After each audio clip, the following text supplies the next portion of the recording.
Hi, class. Welcome to week 2 of Human Communications and Group. I wanted to talk to you a little bit about group and different kinds of groups and groups that you've probably all experienced or been involved in.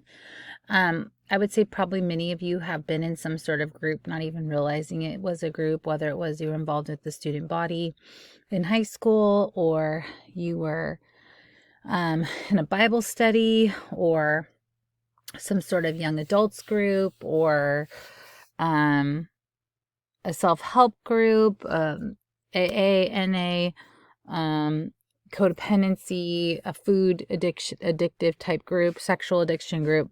There's so many different types of groups. And some of them are formulated for like psychological type psychoeducational educational reasons. Others are just like for social gatherings or social situations. A lot of churches hold different kinds of groups for grief, divorce, all those kinds of things.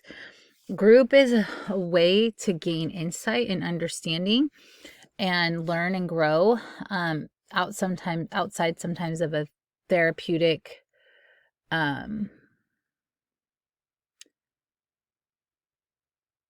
session. It's a way for people to learn from one another with supervision in some ways, right? Because it's not about advice giving or things of that nature.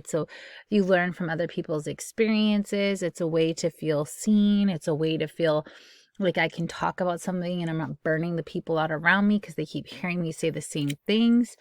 It's a beautiful thing. It's a beautiful thing. And I hope all of you get the opportunity to lead a group at some point in your career. Some of you may end up leading lots of groups because of the nature of the work that you'll end up doing. But it is a great way to learn and grow for clients. And I think there's a lot of insight a client can gain from a group that they can't gain from a therapist in a one-on-one setting. So I just wanted to give that little disclaimer. We're going to be talking about chapter two today, and your book that's other than the Yalom book. And I wanted just to go over some things in regards to that, and just talking about what you'll need as you prepare to lead, obviously, your pretend group, your acting group, but your group where you get a chance to role play. But some things that you'll need as a group leader in general. You'll need to have courage.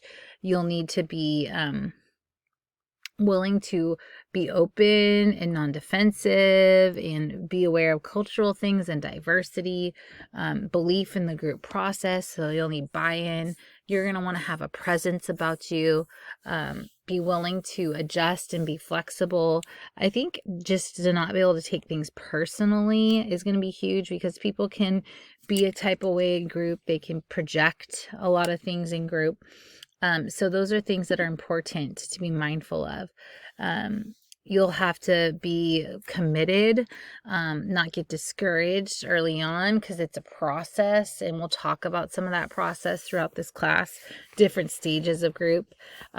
Be willing to laugh at yourself or others, like like not in a making fun of way, but just in a, hey, I'm able to laugh. Like this is funny. Committed, like I mentioned, dedicated, just very aware of yourself and how you are responding to people's situations or traumas, things of that nature. And obviously show empathy, things of that nature. We want to create groups that foster norms, openness, directness, respect, concern for one another. We want people to be able to have healthy interactions, and sometimes that's some of the growth that clients need to experience, is they need to learn how to interact with people different than them, but maybe they come together for one similar purpose. Maybe they all come together for grief, or maybe you're very different from me, but we've all had to do anger management. It brings like a very diverse group of people together, but maybe they're all relating on one topic, which is beautiful. That's where a lot of that growth can happen, because we're all coming together in correspondence based on one specific issue or one type of issue. It doesn't matter our socioeconomic status. It doesn't matter our ethnicity. Like, we're all suffering with this issue, and that makes us human, and that makes us all able to maybe support each other, or maybe bring people together that never would be brought together. That's a pretty cool thing about group. And just in therapy in general, that's a really cool thing. We want to make sure as a leader, when you start, you're going to want support. So that's where, if you're under supervision still, that you want to rely on your supervisor to help you and support you. It might be beneficial to have a co-leader, or maybe someone who has some experience, and so you're getting to learn from them. But you want to be open to growth in comments, like not criticism that's critical, like in a demeaning way, but just criticism that's helpful in your growth. Group is an art form, and trying to navigate that is important. Skills are learned through supervised experience, practice feedback, and participation as a member. Group leadership skills, active listening, which you talk about that in basic attending in your practicum class, right? Reflecting, clarifying, asking more in-depth questions, trying to facilitate question asking, not just close-ended questions, interpreting, empathizing, linking things to other things that you hear and listen to. Confronting is part of group. That's important. All these things are important. You want to support your leaders. We want to model behavior, so even in conflict, we're modeling behavior, which is important. You are trying to evaluate what's working well, what's not. Initiating new things. We want to make sure when we're leading a group, especially if it's a psychoeducational group, that we understand what we're talking about so that our clients will understand. I think that's important. They're going to know if you don't know what you're talking about. And we want them to feel supported. We want people to come and feel like, wow, I really have support in this group. Because a lot of groups are support groups, right? So you should feel supported. I think a lot of people appreciate group because they don't feel supported by people in their everyday lives. So to be supported by someone is huge.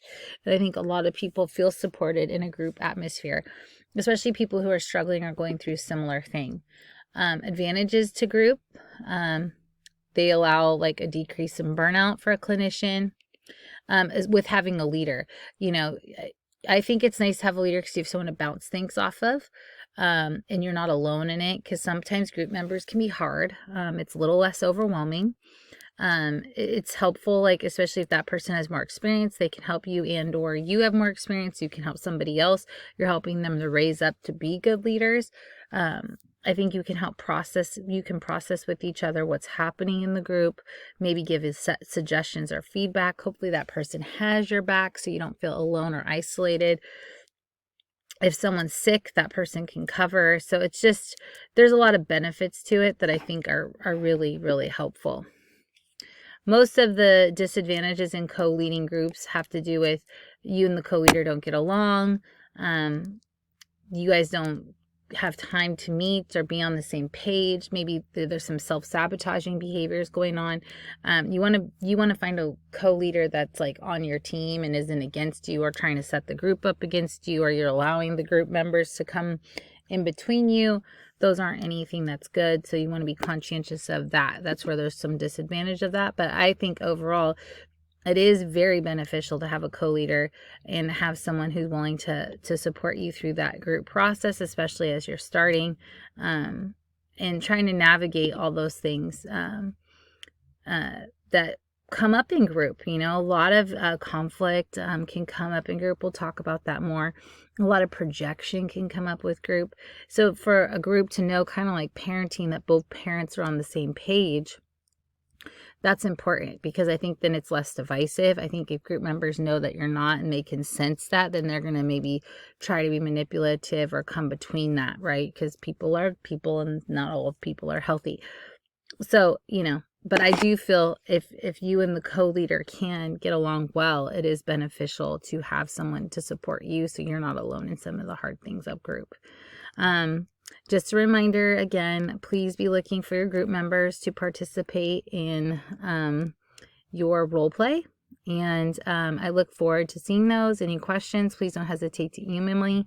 But just some information on what it takes to be a good group leader, some skills, some attitudes to have. And I think all of you are probably going to do really well at that. But just things to be mindful, because group therapy looks very different than individual therapy and even family therapy. But I do think it's very, very, very beneficial. I hope you guys have a great Mother's Day weekend. Talk to you soon.